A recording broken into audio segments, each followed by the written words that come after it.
Hi friend, welcome back pharma and health care.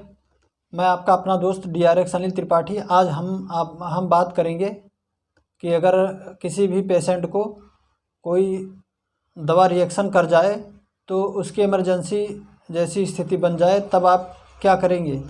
कभी कभी ऐसा होता है, पेशेंट दवा लेके गया और फिर वापस आ जाता है, दवा उसको रिएक्शन कर गई तो डॉक्टर भी घबरा जाता है और पेशेंट भी बहुत ज़्यादा डर जाता है, बहुत ज़्यादा घबरा जाता है।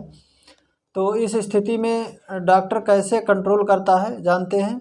और चैनल पर नए हैं तो चैनल को सब्सक्राइब कर लें, बेल आल पे प्रेस कर दें ताकि हमारे नए नए आने वाले वीडियो का नोटिफिकेशन सबसे पहले आपको मिलता रहे। रिएक्शन होता क्या है, और रिएक्शन का मतलब एक एलर्जिक रिएक्शन है। आपने दवा दिया किसी पार्टिकुलर एक्शन के लिए, लेकिन वो एक्शन ना करके रिएक्शन कर गया, तो इसी को रिएक्शन कहते हैं। रिएक्शन क्या क्या हो सकते हैं, तो रिएक्शन में कपकपी हो जाती है, पेशेंट को कपकपी महसूस होने लगती है और पूरा शरीर लाल हो जाता है, बॉडी पे छोटे छोटे लाल लाल चकत्थे निकल आते हैं जगह जगह, और उसके बाद में खुजली होने लगती है और विज़न कमज़ोर हो जाता है, यानी दिखाई कम देने लगता है, उल्टी होने लगता है। रिएक्शन के सिम्टम्स हैं ये सब। तो इसमें करते क्या हैं, ज़्यादातर डॉक्टर लोग एविल का इंजेक्शन लगा देते हैं। एविल का इंजेक्शन IM लगा देते हैं या IV बहुत लोग लगा देते हैं, जिससे ये भी एक एंटी एलर्जिक ड्रग है। तो या डेक्सामेथासोन कम्बिनेशन फॉर्म में लगा देते हैं, यानी एविल और डेक्सा साथ में लगा देते हैं, ऐसा भी लगाते हैं कई सारे डॉक्टर। तो ये सब एंटी एलर्जिक दवा है, इससे भी एलर्जी थोड़ा बहुत कंट्रोल हो जाता है। और अगर इससे भी ना कंट्रोल हो तब क्या करें। प्रोमेथाजाइन 0.5 mg पर kg के हिसाब से दे सकते हैं, तो टैबलेट फॉर्म में दे सकते हैं या इंजेक्शन फॉर्म में भी इसको दे सकते हैं पेशेंट को। IV इससे भी आराम ना मिले तब क्या करें। सिटर्जिन टैबलेट भी आप दे सकते हैं, अगर नहीं आराम मिलता है उससे भी, तो आप सिटर्जिन टैबलेट भी दे सकते हैं। एंटी एलर्जिक ड्रग है ये भी। 0.2 mg पर kg के हिसाब से आप पेशेंट को दे सकते हैं, ओरली दे सकते हैं। इसके बाद में भी और एक एंटी एलर्जिक मॉलिक्यूल्स होता है, आप उसका भी इस्तेमाल कर सकते हैं।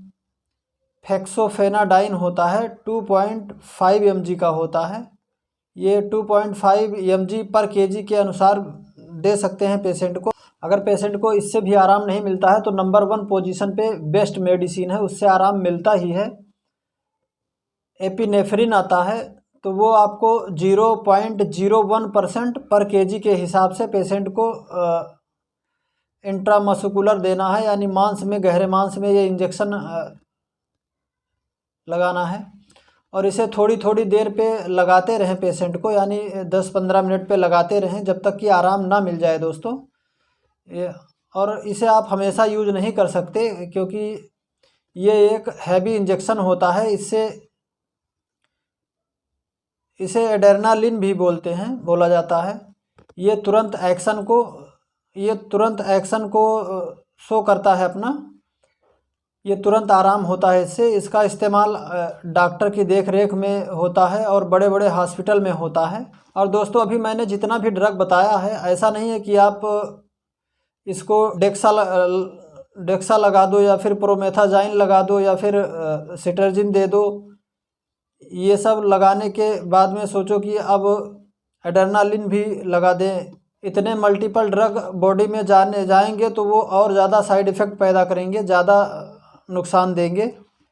ये जो ड्रग मैं बताया हूँ, इसका मतलब ये है, किसी को आपने सिटर्जिन दिया है तो आराम देना चाहिए। अगर आराम नहीं देता है तो उसको आप फेक्सोफेनाडाइन दे सकते हैं, और अगर फेक्सोफेनाडाइन दिया है तो आप चाहो तो एपिनेफ्रिन भी दे सकते हो। ऐसा नहीं है कि आप सारे ड्रग बार बार देते रहें। आप चाहो तो स्विच कर सकते हैं, यानी अपग्रेड कर सकते हैं। और यदि आपने फेक्सोफेनाडाइन दिया है उससे भी आराम नहीं हुआ है तो आप चाहें तो एपिनेफ्रिन इंजेक्शन दे सकते हैं। ऐसा नहीं है कि आप सारे ड्रग बार बार देते रहो। आप चाहो तो स्विच कर सकते हो अपग्रेड कर सकते हो मॉलिक्यूल्स को। मॉलिक्यूल्स के ऊपर यदि पेशेंट को चक्कर आ रहा है तो बीपी ज़रूर चेक करें।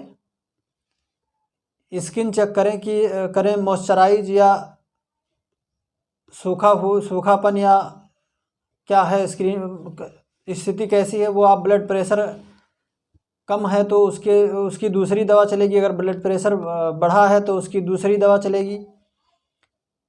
अगर डायरिया की वजह से बीपी कम है तो आरएल दे सकते हैं। आरएल यानी रिंगर लैक्टेट बॉटल भी आप दे सकते हैं, लगाया जा सकता है।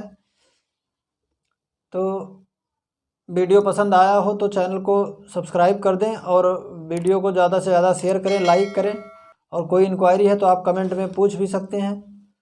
तो मिलते हैं अगले वीडियो में अगले टॉपिक के साथ। तब तक के लिए जय हिंद, वंदे मातरम।